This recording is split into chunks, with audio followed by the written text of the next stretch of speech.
డెఫినెట్గా చాలా బాగుంది. నేను ఎక్స్పెక్ట్ చేయలేదు. అంటే ఒక కొత్త కాన్సెప్ట్తో చక్కగా న్యాచురల్గా ఆర్టిస్టులు కూడా చాలా పర్ఫార్మెన్స్ చాలా బ్యూటిఫుల్గా చేశారు అందరూ.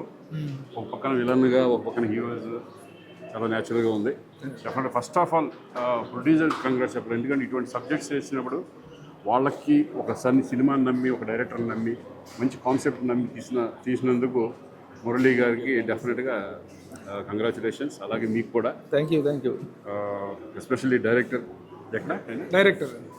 చాలా బాగా తీశారు, బ్యూటిఫుల్. డెఫినెట్గా ఈ సినిమా అందరూ చూడండి, మంచి సినిమా ఇది. ఇటువంటి కొత్త సినిమాలు వస్తూ ఉంటే డెఫినెట్గా మీరు అందరూ ఆదరించాలని మనస్ఫూర్తిగా కోరుకుంటున్నాను. డెఫినెట్గా ఇది బాగుంటుంది. అందరూ అలాగే ఆర్టిస్టుల పర్ఫార్మెన్స్ విషయంలో ప్రత్యేకంగా అభినందనలు అవుతున్నాయి. ఎలా చేశారు ఇద్దరు విలన్లు అనేటువంటి దాని మీద? చాలా బాగా చేశారు. ఈయన మెయిన్ లీడ్ తీసుకున్నారు కదా, చాలా బాగా చేశారు. కొత్తగా అంతకుముందు చూడలేదు, నేను చేశారు. అందరికీ ఫస్ట్ టైం. చాలా న్యాచురల్గా ఆర్టిస్ట్ సెలక్షన్ కూడా చాలా బాగుంది. అందరూ విలన్స్గా చేసిన ఇద్దరు కూడా ఎక్స్ట్రాడనరీగా చేశారు.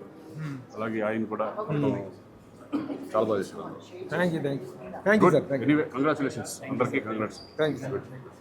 అండి రేవ్ చిత్రం చూసారు ఇప్పుడే, సో ఎలా ఉంది రేవ్ మూవీ? చాలా బాగుందండి. సెకండ్ హాఫ్ చాలా బాగుంది. రివెంజ్ స్టోరీ అనమాట. మళ్ళీ నేను మొత్తం చెప్తే బాగుంది, మీరే చూడండి ఒకసారి.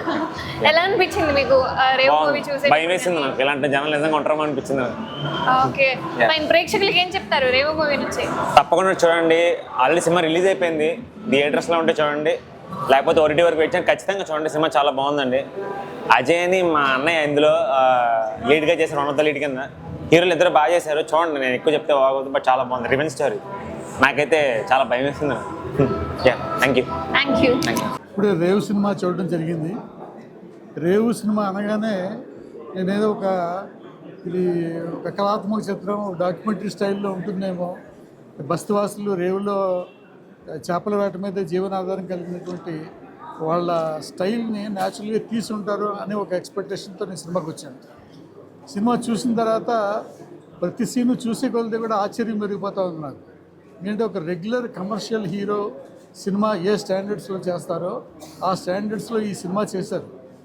అంటే ఈ సినిమాని అందరూ కొత్త వాళ్ళే, ఇంకా నిర్మాతలు కొత్త వాళ్ళు, దర్శకుడు కొత్త వాళ్ళు, ఆర్టిస్టులు కొత్త వాళ్ళు, ఇంతమంది కొత్త వాళ్ళు ఒక రెగ్యులర్ ఫిల్మ్ మేకర్స్ ఎలా చేస్తారో ఆ స్టాండర్డ్లో అందరూ కూడా పనిచేయడం అనేది చాలా ఆశ్చర్యం కలిగించింది. ఈ సినిమా చూడడానికి ప్రధానంగా కారణం ఏంటంటే ఈ సినిమా వెనకాల నడిపించినటువంటి కార్యనిర్వాహక మెయిన్ పర్సన్స్ మా ప్రభు గారు, అలాగే జర్నలిస్ట్ రాంబాబు గారు. సో వీళ్ళిద్దరూ కూడా వెనకాల ఉన్నారనేటప్పుడు డెఫినెట్గా ఇందులో ఏదో కంటెంట్ ఉంటుందని చూడాలి అనే ఒక ఇంట్రెస్ట్ కలిగింది. నిజంగానే సినిమా చాలా అద్భుతంగా ఉంది.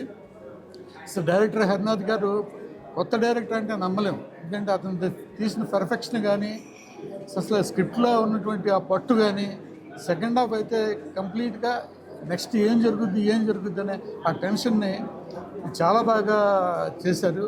అలాగే ఆర్టిస్టులు కూడా అందరూ అసలు ఎవరు వీళ్ళు కొత్త వాళ్ళు అంటే నమ్మలేము మనం, అంత రెగ్యులర్ ఆర్టిస్టులు స్టాండర్డ్లో చాలా బాగా చేశారు. ఒక అద్భుతమైన సినిమా ఇది. కమర్షియల్ ఫిల్మ్ అనే ఒక యాంగిల్లో ప్రమోట్ చేసి రిలీజ్ చేసినట్టు ఇవాళ మొత్తం థియేటర్స్లో అద్భుతమైన కలెక్షన్స్ వచ్చి ఉండేవి. ఈ విషయం నిజంగా ఎవరికి తెలియదు. నిజంగా డెఫినెట్గా రేవు సినిమా అనేది చూసి తీరాల్సిన సినిమా, ఎవరు మిస్ అవ్వద్దు, డెఫినెట్గా చూడండి. ఇందులో అన్ని కమర్షియల్ ఎలిమెంట్స్ ఉన్నాయి. ద సేమ్ టైం ఈ రేవులో అంటే చేపల వేట మీద జీవనాధారంగా కలిగినటువంటి బస్తీ వాళ్ళ జీవన పోరాటంలో ఎదురయ్యే సమస్యలు, ఆ సమస్యలను ఎదుర్కోవడంలో వాళ్ళు ఎంత ప్రాణాలకు తెగించి వాళ్ళ అనుకున్నది సాధిస్తారు, ఎంత పట్టుదల ఉంటుంది అనేది చాలా స్ఫూర్తిదాయకంగా చెప్పారు. ఇలాంటి మంచి సినిమాని డెఫినెట్గా తెలుగు ప్రేక్షకులు ఎంకరేజ్ చేస్తారు. ఇలాంటి సినిమాని అందరూ చూడవలసిన సినిమాని నేను మనస్ఫూర్తిగా నమ్ముతున్నాను. All the best producers and technicians.